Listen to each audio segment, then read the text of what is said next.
I remember the night clearly, the one when exhaustion wasn't just a feeling but an unbearable weight sinking into my bones.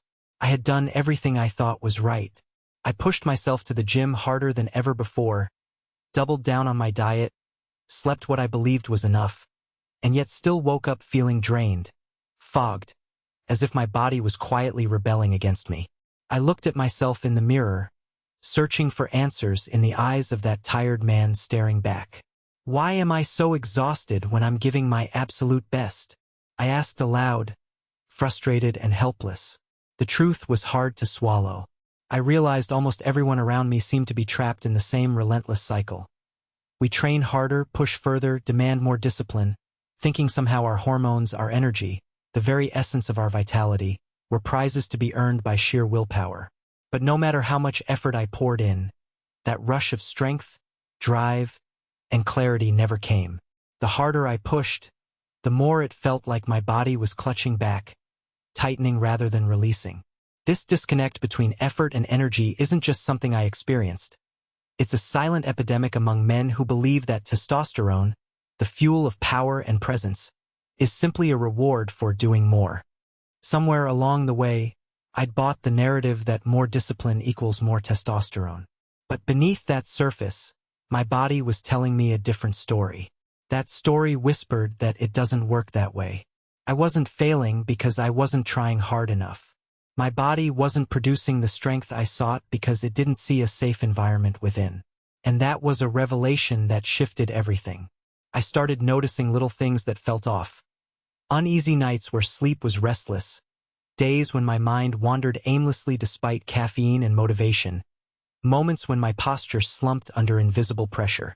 My body was tense, alert, almost braced for something that never quite became visible.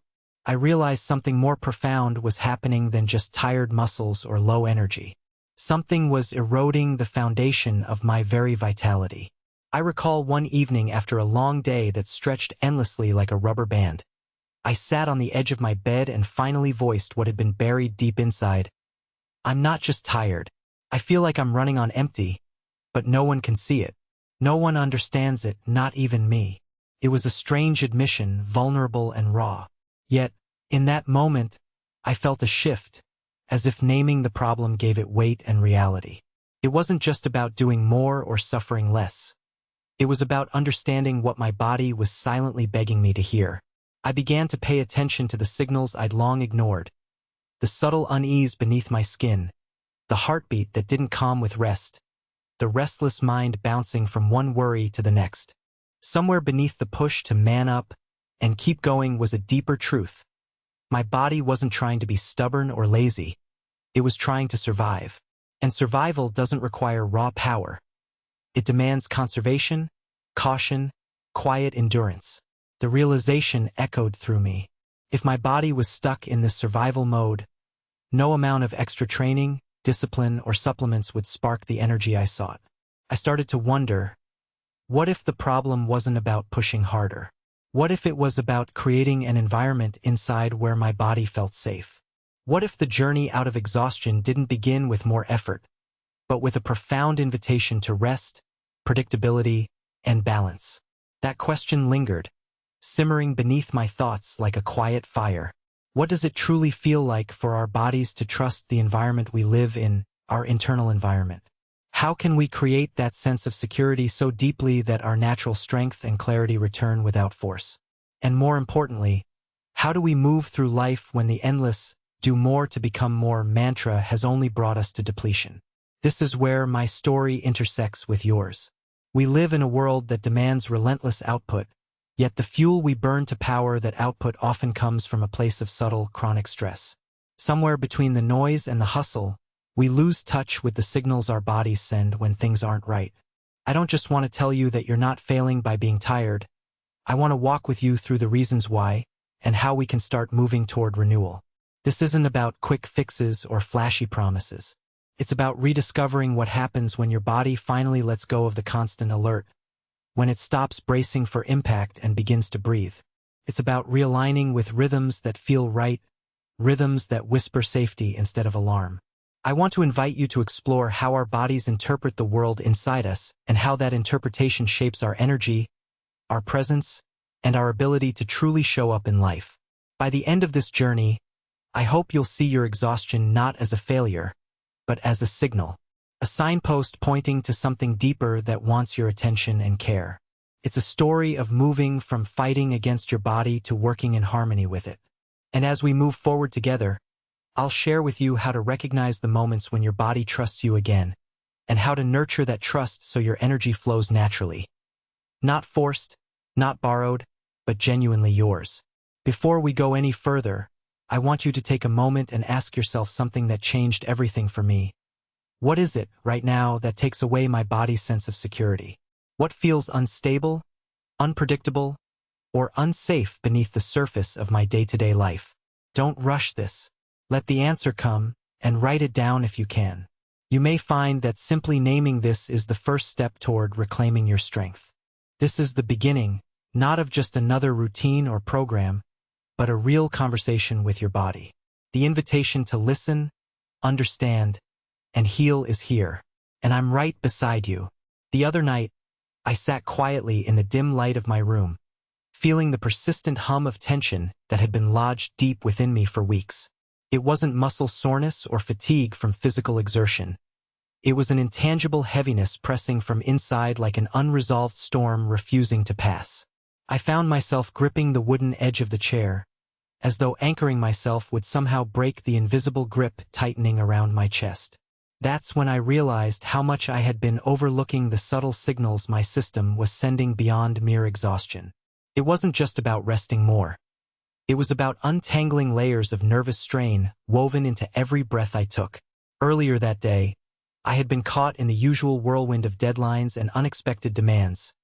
Emails piling up, blurred conversations that felt detached, and the relentless ping of notifications pulling me further from stillness. Yet amid this chaos, I hadn't fully acknowledged how my nerves were screaming for a pause, a cue to release and recalibrate.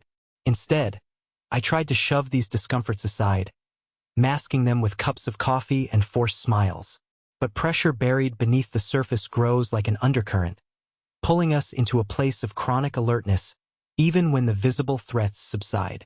The fascinating thing I've come to understand is how this heightened nervous tension doesn't merely hijack energy. It rewires the entire internal framework governing resilience. Imagine a city under constant threat of attack. The leadership stops investing in long-term infrastructure, focusing instead on barricades and immediate survival. Similarly, a nervous system trapped in prolonged vigilance directs resources away from regeneration, diverting them into stress management at the cost of vitality and drive. This diversion is subtle, almost invisible, but its impact seeps into every waking moment, dulling motivation and clouding mental clarity. I remember a conversation with my friend Jake, a man known for his iron will and relentless hustle. Over beers, he confessed something unexpected. I'm doing everything right, hitting the gym religiously, eating clean, but I don't feel alive anymore. It's like my engine's stalling even before I start the day. His words echoed my experience and widened my perspective. Vitality isn't triggered by sheer output. It's born in the quiet spaces where neural pathways find relief and restoration. If the nervous circuitry remains overtaxed, all effort becomes a struggle against internal friction rather than an expression of growth. Transitioning out of this chronic state is less about quick fixes and more about cultivating habitual moments that signal calm and predictability to our nervous systems. It's akin to teaching a cat to trust a new home after being rescued from chaos. The process demands patience, consistency, and a rhythm that whispers stability. Small gestures matter profoundly. The slow inhale and exhale that grounds agitation, the predictable hours set aside for undisturbed pauses, the rituals that create a gentle, unspoken agreement that this environment harbors no sudden threats. One afternoon, I experimented by setting 2 hours aside to simply be present. No phone, no tasks. Just sitting by an open window, feeling the sun's warmth, observing the subtle sway of tree branches. That stillness stirred something unexpected. The tension in my chest loosened, thoughts softened their barrage, and a strange clarity emerged from the calm. It wasn't a dramatic transformation but a quiet resetting, like rebooting a computer bogged down by background noise. Through repeated practice, These pauses began weaving into my daily routine not as interruptions but as vital exchanges with my inner rhythm. The role of relationships in this process surprised me. Genuine connection, unrushed, accepting, free of judgment, acts as a balm for the nervous fabric. I noticed that conversations where I felt truly heard and safe allowed breathing room for deeper restoration. Conversely, interactions layered with tension or unresolved conflict reinforced the protective, tense state. The nervous system is not isolated. It thrives or falters in response to the emotional climates we inhabit. This realization turned my attention to the quality of my social environment, urging me to foster spaces where openness and empathy flow freely. I recall waking up one morning after days of consciously honoring these practices. I didn't suddenly feel invincible, but I sensed a shift in my posture and presence. There was a subtle unwinding of layers, like a cloak being gently removed. Tasks that previously felt daunting seemed approachable. I caught myself smiling more spontaneously and engaging with people with a softer gaze. This gradual emergence reinforced the truth that healing from accumulated tension is a process unfolding beneath the surface, visible only through persistent patience and compassionate self-observation. Now, consider how this applies when you face the relentless demands of your own daily life, the moments when stress attempts to take the driver's seat without asking permission. Recognizing the intricate dance between nervous readiness and rest isn't surrender. It's strategic preservation. When you nurture your internal landscape with rituals of calm, you send unmistakable messages that there is space to rebuild, to re-engage with power not through exertion but through balance. It's worth reflecting on the cues your inner world reveals, those fleeting sensations of tightness, the restless undercurrent during a seemingly normal day, the draining fatigue that no amount of willpower can shake. These aren't minor inconveniences. They're signposts guiding you away from acceleration toward restoration. Paying attention here is like opening a door to a quiet room where rebuilding begins. From this vantage, strength doesn't require pushing harder. It requires inviting ease and honoring the possibility of renewal unfolding naturally through learned calm. There was a moment not long ago when I found myself sitting on the worn-out bench of a quiet park just as dusk began to settle. The sky painted in soft violet and amber hues, yet inside, I felt a turbulent storm, an uneasy paradox between the peace surrounding me and the unrest brewing inside. I realized that despite the external calm, my internal world was wrestling with chaos in a way that words struggled to capture. This made me confront an unsettling truth. Vitality isn't restored simply through ordinary rest, but through cultivating a deep sense of inner coherence that my mind and cells can align with. It's a kind of harmony that emerges only when the constant cognitive noise is paused, and a gentle order is allowed to resurface. Earlier that afternoon, I tried something unfamiliar. Instead of scrolling endlessly through news and social media updates, a habit that often fragments attention, I deliberately chose silence. I closed my eyes and carefully observed how each of my senses responded to the environment. The cool air brushing against my skin, the subtle rustling of leaves high in the trees, the rhythmic cadence of distant footsteps. This simple tuning-in felt like plugging an antenna directly into the present, allowing signals of tranquility to flow in. For the first time in weeks, I noticed a tangible split between reflexive reactivity and thoughtful presence. A chasm that, when crossed, felt like stepping out of a dark tunnel into gentle sunlight. This shift stems from a seldom-talked-about process, the restoration of what's called autonomic balance, the delicate dance between activation and relaxation managed by the networks that govern our stress and recovery responses. When these fail to switch modes smoothly, our physiology begins to operate as if stuck in neutral gear. I discovered through trial and error that it's not just about reducing stressors, but actively inviting rhythms that signal restoration, like steady breathing patterns, intentional movements such as slow walking, or even mindful pauses between tasks. These introduce new internal data, convincing the system to pivot away from constant fight or flight and open pathways back to renewal. A vivid example I can share involves a colleague named Marcus. He was a high-performing executive known for relentless dedication but constantly complained about feeling taxed, despite optimizing his workouts and diet. When he adopted daily practices focusing on pacing, such as starting meetings with 2-minute breathing sessions or scheduling reflective walks under natural light. It was as if a switch gradually flipped. The urgency that wrapped so tightly around him loosened, and he noticed that mental fog lifted, replaced by clarity and intentionality. His energy didn't surge from frantic bursts but emerged steadily, like embers rekindled under gentle tending instead of sudden flare-ups. In my own experience, evenings once busy with restless scrolling transformed when I committed to a ritual of dimming artificial light and reading a physical book under a warm lamp, avoiding electronic distractions. Something profound happened. The irregular firing of my thoughts slowed, and my mind edged towards that elusive state of quiet alertness, where focus is high but tension low. Over a few weeks, this practice reshaped my ability to unwind, giving my physiology clear cues that the day was concluding safely. It sparked a chain reaction. Restful sleep deepened, dreams became less fragmented, and mornings arrived with a subtle but significant ease. Not everyone realizes the power of environmental cues in this equation. The spaces we inhabit, whether cluttered and erratic or orderly and serene, broadcast messages to our brains about predictability and safety. I recollect a time when I worked out of a noisy cafe with constant interruptions and erratic lighting. No matter how much physical exertion I put in later, my vigor seldom returned fully. But when I shifted to a sunlit room with simple, natural decor and consistent daylight exposure, I noticed an almost immediate difference in how alert and grounded I felt. These factors, though seemingly trivial, conspire to create an ecosystem where the internal world either senses harmony or dissonance. There's also an often overlooked role in how we relate to our emotions through this process. Instead of pushing feelings aside, I learned to welcome them with curiosity and kindness.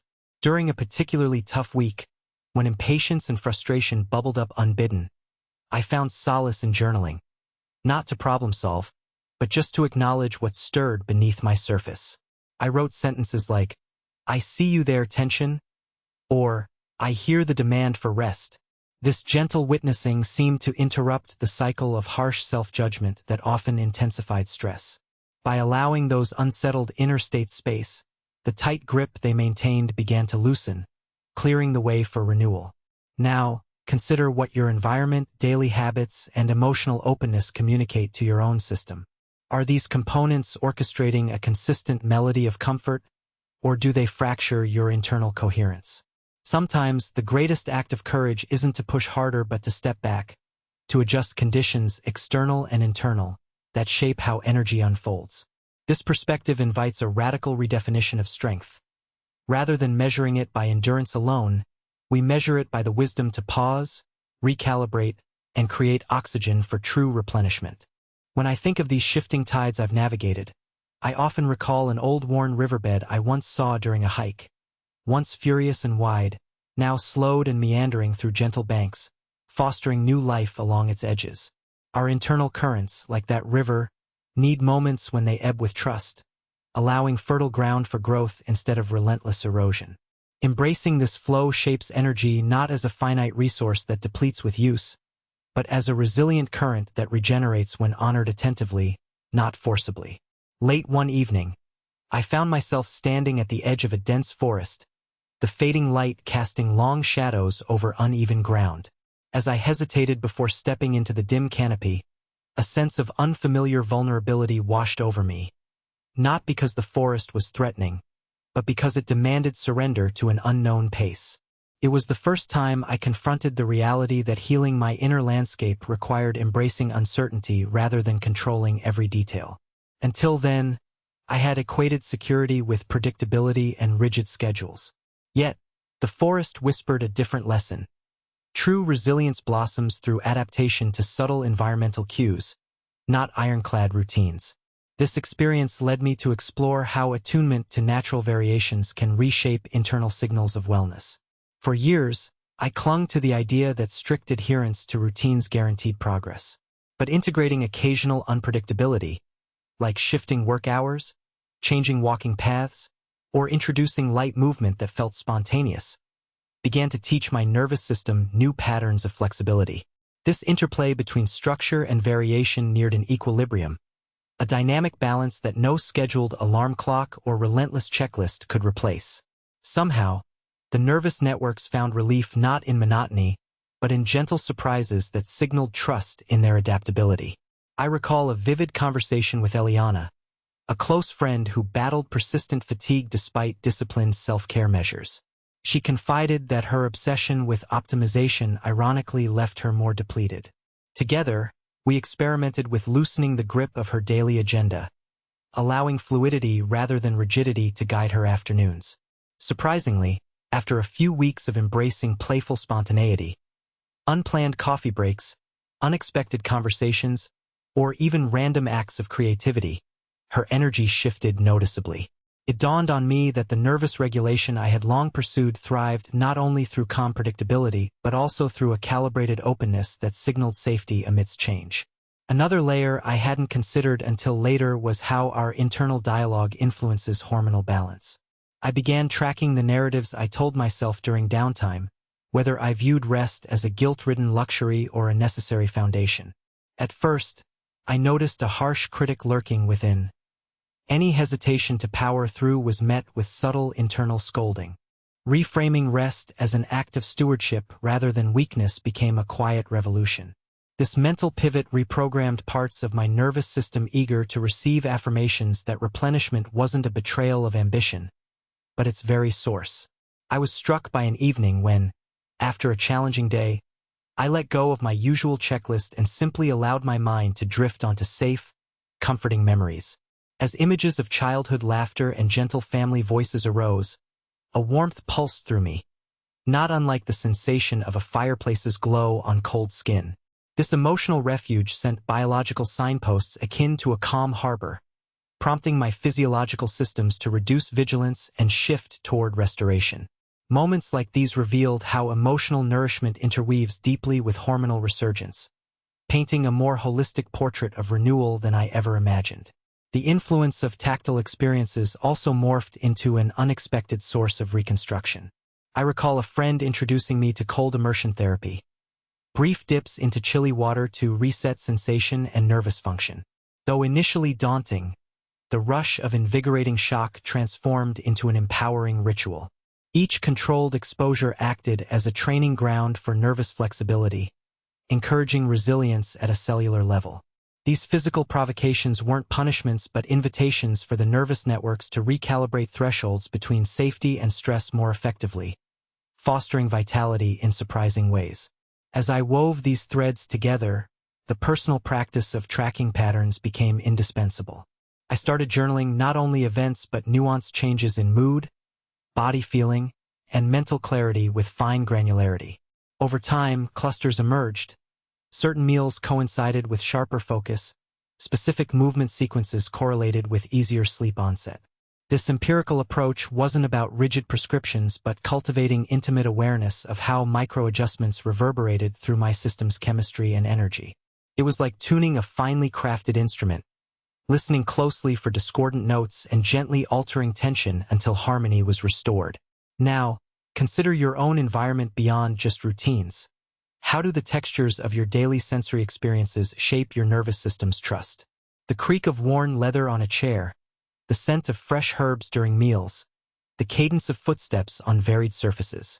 These seemingly mundane details send unconscious messages that ripple through physiology. Engaging with them mindfully becomes a dialogue, a way to signal safety not by pushing against stress, but by inviting curiosity and ease within our unseen regulatory networks. Reflecting on this journey, I realized that nourishing nervous system regulation involves a delicate dance of honoring chaos and order simultaneously. Just as the forest floor thrives under a mosaic of sunlight and shade, life's vitality emerges through dynamic tension, accepting flux without surrendering to overwhelm. Healing energy begins not with strict formulas, but by cultivating an awareness spacious enough to hold discomfort, curiosity enough to embrace the unknown, and patience deep enough to allow restoration to unfold in its own time. Reflecting on this journey so far, I find myself standing at a crossroads that feels less like a destination and more like an unfolding horizon. It's as if I've been navigating a dense labyrinth, one where every turn revealed new chambers of insight, some luminous with clarity, others shadowed with uncertainty. The path hasn't been linear, nor comforting in its predictability. Instead, it has invited me to loosen my grip on fixed expectations and lean into the rhythm of discovery. There's a quiet transformation stirring, one that hums beneath awareness like a soft current gathering strength before surfacing. I remember walking through an old, weathered orchard during an early morning fog, the trees cloaked in a veil that softened their edges and blurred the distance. With every step, the ground felt uneven, but inviting, as if asking me to trust the earth's unfamiliar contours instead of resisting them. The fog obscured the familiar, and in that uncertainty, I sensed a mirror of the internal tension I'd grown so accustomed to, an unsettled readiness, waiting for gestures of ease to break through the haze. Accepting the orchard's embrace meant surrendering control, allowing the fog to be what it was without striving to clear it forcibly. That acceptance carried a profound lesson. Vitality blooms not in control, but in receiving. There have been times when I felt like a conductor trying to orchestrate a symphony with instruments that refused to synchronize. The melodies fragmented, dissonant, as if each section played to its own beat, disconnected from a shared pulse. Yet, as I learned to tune in deeper, not imposing my will but listening patiently, the disparate sounds gradually wove into a harmonized whole. It was a gentle but firm reminder that coherence arises from alignment, but that alignment cannot be coerced. It must be invited through nuanced attentiveness and trust in the evolving interplay. In conversations with others who have walked similar paths, I noticed a shared yearning, not just for change, but for a return to something innate and unburdened. It is a longing for an internal sanctuary where energy flows naturally, absent the constant exertion that wears thin even the strongest resolve. There's a palpable tension between the desire to push forward and the wisdom to pause, a delicate balance that invites us to rethink what strength truly signifies. It reminds me of an old story about a river meeting a boulder. The water can either attempt to blast through, churning madly and exhausting itself, or it can glide around, wear the stone down patiently and find its course anew. Such reflections have stirred within me a subtle shift, one where the focus begins to soften from relentless striving towards a more profound engagement with presence and attunement.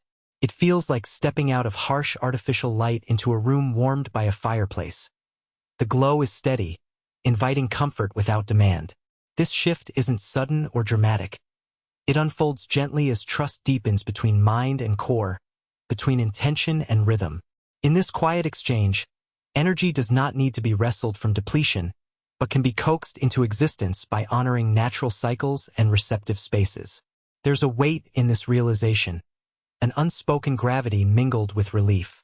Part of me had resisted acknowledging that relentless effort might be the very thing constraining the flow I so desperately sought. And yet, the paradox of growth often rests in surrendering the illusion of control. This internal surrender does not equate with weakness. It asks for a new kind of courage, the willingness to listen, to slow, to witness without urgency. As I've moved closer to this edge, a curious invitation emerges, to embrace not only what I can command but also what I must release. Alongside this awakening, I've come to appreciate how deeply interconnected the threads of daily experience are. The meals shared, the moments of stillness, the light that filters through a window at dawn. They all narrate subtle stories to a deeper self that craves coherence and safety. These aren't isolated actions but strokes on a larger canvas, each influencing the shading and texture of well-being. Tuning into these whispers requires not heroic effort but a gentleness that cultivates space for renewal to take root. As I gather these reflections, I realize we stand on the cusp of something meaningful, not an end, but an opening. The journey is less about arriving at a fixed place and more about learning to dwell in a new way within ourselves, cultivating rhythms that sustain rather than drain, clarity that clarifies without pressuring, strength that rests in ease instead of struggle. The tension between activity and rest, between effort and surrender, begins to dissolve into a richer balance that feels at once familiar and entirely new. I invite you now to turn inward and meet this space with patience and kindness. Feel the subtle stirring of something shifting within, like dawn breaking slowly over a quiet horizon after a long night. There's an unfolding here, dynamic, fluid, alive, that quietly beckons us forward, inviting us to approach with both reverence and curiosity. And as we move closer to the next steps, this awakening pulses beneath the surface, humming softly, ready to be felt and embraced. I can still recall a particular afternoon when I felt myself teetering on the edge of collapse, the weight of invisible demands pressing down until it seemed impossible to breathe. I sat by the window, watching sunlight scatter across the floor in realms of gold and shadow, and in that stillness, a quiet revelation whispered through me, a reminder that strength does not come from relentless pushing. Instead, it emerges when we create a sanctuary inside, a sanctuary where our energy can flow with grace instead of grinding against an unyielding heat. It was as if my system had been running dry, desperately waiting for permission to relax its grasp and invite vitality back into the fold. I thought about the countless times I tried to force progress by drilling deeper, training harder, insisting on discipline as if sheer will could manufacture power. Those efforts, no matter how disciplined, fed a cycle of depletion because the true source of renewal couldn't be summoned from stubborn resistance. When I looked inward with honesty, I found a landscape craving trust, quiet and consistent care, qualities that dialectically opposed the frantic charge I had so often embraced. It took humility to accept that my exhaustion wasn't a sign of failure, but an urgent message demanding alignment with a more fluid, receptive rhythm. There was a moment, late one night, when I lay awake with the weight of fatigue coiled tight around me. The silence was both suffocating and revealing. I asked myself, what if this exhaustion isn't my enemy but an invitation to adjust my pace? That question unfolded slowly, like a bud weaving open after cold winter storms. In that unfolding, I tasted the essence of genuine restoration, not as a goal imposed externally but as a dynamic process emerging from a sense of security cultivated over time. To nurture this, I began weaving simple threads into each day: exposure to pure, warm daylight, mindful eating that honored nourishment instead of restriction, deliberate routines that respected rest as sacred, essential, and deeply productive. This shift wasn't scripted or immediate. It was a quiet revolution in my understanding of presence and power. I learned to meet challenge with curiosity, not resistance, and to welcome softness without confusing it with weakness. The real transformation came in those intervals of grace, when I stopped striving for energy as a trophy and sought connection with a pace my own intrinsic rhythms could sustain. That's when the veil of fog in my mind started to lift. Clarity brightened the edges of my thoughts, and my posture straightened as if carrying a steady flame rather than a flickering candle about to burn out. Sometimes, during a walk in the early morning or while sharing an unhurried conversation with a friend, I noticed how I could feel my presence deepen. Not through accomplishment, but through attuned stillness. I realized that this evolving relationship with myself reshaped the very chemistry of my experience, allowing focus and vitality to arise spontaneously. The tension that once gripped me loosened, replaced by a quiet confidence that my energy would return not through coercion, but by honoring the delicate balance between engagement and surrender. If I speak honestly, this path is ongoing, imperfect, and requires patience greater than I often feel I possess. But within this journey, I've discovered that reclaiming power is less about fighting the current and more about aligning with it. Every effort to do more without first creating internal harmony is like trying to light a fire with wet wood, exhausting and ultimately futile. Yet, when I build habits that whisper safety and predictability to my inner world, I find that strength unfolds naturally, without the need for compulsion or strain. As I share this with you, I want to leave space for your own reflection. What would happen if you paused the chase and listened deeply to what your rhythm asks for? How would your energy transform if it was nourished through presence and trust instead of demands and discipline? The journey toward reclaiming vitality invites us to tend a garden within, one that flourishes when watered with care, understanding, and an unwavering commitment to gentleness. So, I choose to walk forward embracing this softness as courage, this patience as power. Over time, I've come to know that true strength is the dance between movement and stillness, between effort and letting go. It's the sacred balance where healing thrives and transformation takes root, not as a fleeting surge, but as a steady, enduring flame that lights the way through whatever lies ahead. And in this wisdom, I find the profound freedom to be fully present, fully alive, and fully myself.